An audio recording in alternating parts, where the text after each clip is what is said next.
शाह फरमान साहब, पहले आपकी तरफ आती हूँ, जैस्मिन आपकी तरफ आती हूँ। शाह फरमान साहब, एक जानिब हुकूमत के जो बुलंदो बांग दावे हैं, दूसरी तरफ देखते हैं कि सियासी माशी जो बहरान है मुल्क को मजीद मुश्किलात की दलदल में धकेल रहा है। अच्छा, इमरान खान साहब ने भी तेजी से जो गिरती मईशत है उस पर सबको खबरदार भी किया, लेकिन हुकूमत अवाम को सिर्फ दिलासे दिए चली जा रही है, अभी भी ख्वाब दिखाती चली जा रही है। समझ नहीं आ रही कि इनके एतमाद की, कॉन्फिडेंस की वजह क्या है, क्योंकि अवाम तो रो रही है और महंगाई तो बढ़ती चली जा रही है।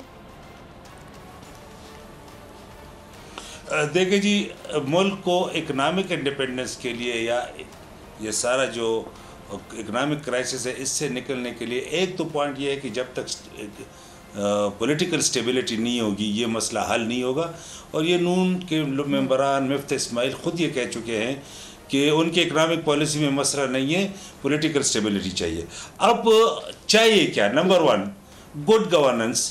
अब गुड गवर्नेंस के जो इंडिकेटर्स हैं कि जिस तरह ट्रेड डेफिसिट पीटीआई की हुकूमत ने कम किया, जिस तरह ओवरसीज़ पाकिस्तान ने ट्रस्ट किया और रेमिटेंसेस बढ़े, जिस तरह एक्सपोर्ट बढ़ गई, जिस तरह इंडस्ट्री जो है वो कॉटन इंडस्ट्री बूम कर गई, जिस तरह एग्रीकल्चर के अंदर इम्प्रूवमेंट आ गई, और जिस तरह कोविड के बावजूद 5.7 और आखिर में 6% जीडीपी ग्रोथ हुई, ये तो क्लियर इंडिकेटर्स है। तो मुल्क को चाहिए, अब अगर ओवरसीज़ पाकिस्तानी की रेमिटेंसेस मैटर करती है और ज़रूरी है, वो भी इमरान खान के ऊपर ट्रस्ट करते हैं।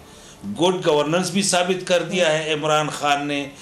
तीसरी बात जो है, जो मुल्क को इंटीग्रेशन की ज़रूरत है, एक फेडरल पार्टी यानी जो कश्मीर, गिलगित बल्तिस्तान और पाकिस्तान के चारों सूबों में मौजूद है, तो मुल्क के इंटीग्रेशन और इकनॉमिक इंडिपेंडेंस के लिए पाकिस्तान तहरीक इंसाफ, इमरान खान की शख्सियत, ये दोनों ज़रूरी है।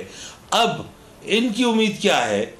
दिन ब दिन ये जो है नीचे जा रहे हैं, और ये इलेक्शन जब नहीं कराते तो वो इसलिए नहीं कराते कि ये रिज़ल्ट से डरते हैं। और रिज़ल्ट से ये इसलिए डरते हैं क्योंकि हमने सुप्रीम कोर्ट में नैब के जो तरमीम है वो चैलेंज किए हुए हैं।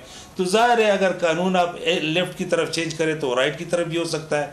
ये सारे जो तरमीम ये ला चुके हैं ये वापस भी हो सकते हैं, और हिसाब किताब तो होगा, इस तरह तो नहीं हो सकता। तो ये आउट ऑफ फेयर। अच्छा, इनकी जो 13 पार्टियां हैं, इनका मैनिफेस्टो एक नहीं है, इनका प्रोग्राम एक नहीं है, इनका विजन एक नहीं है, पाकिस्तानियों का इनके ऊपर ट्रस्ट नहीं है, ओवरसीज़ पाकिस्तानियों का इनके ऊपर ट्रस्ट नहीं है, मल्टीनेशनल वर्ल्ड बैंक IMF का इनके ऊपर ट्रस्ट नहीं है, दोस्त ममालिक का इनके ऊपर ट्रस्ट नहीं है, चैरिटी के लिए पैसे इनको नहीं भेजते। यहाँ तक कि सैलाब के लिए जब सामान बाहर से भेजा गया तो पेरिशेबल मटीरियल, सब्जियां वगैरह भेजी गई कि ऐसा ना हो कि चावल भेजे और वो भी एक दुकानदारों के अंदर तकसीम करे। तो कहने का मकसद ये है कि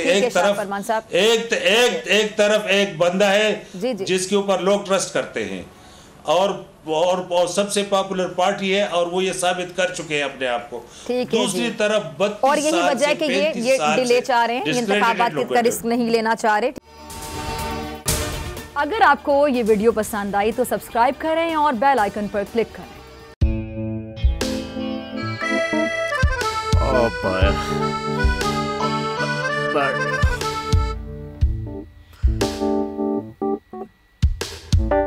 इंतशार से निकलने का वाहिद हल इंतखाबात हैं।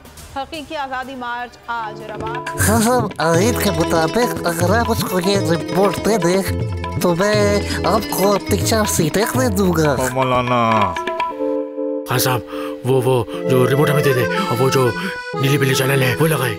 जाओ शबाज।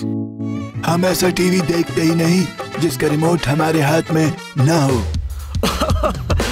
और यहाँ पे कोई 2 नंबर ही नहीं चलेगी। और हम कोई गुलाम है जो आप रिमोट मांगे हम दे दें?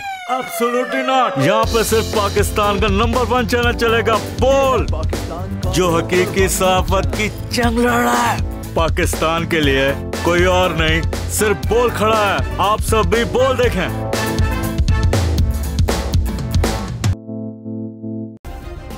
सब्सक्राइब करें और बेल दबाएं ताकि कोई खबर रह न जाए।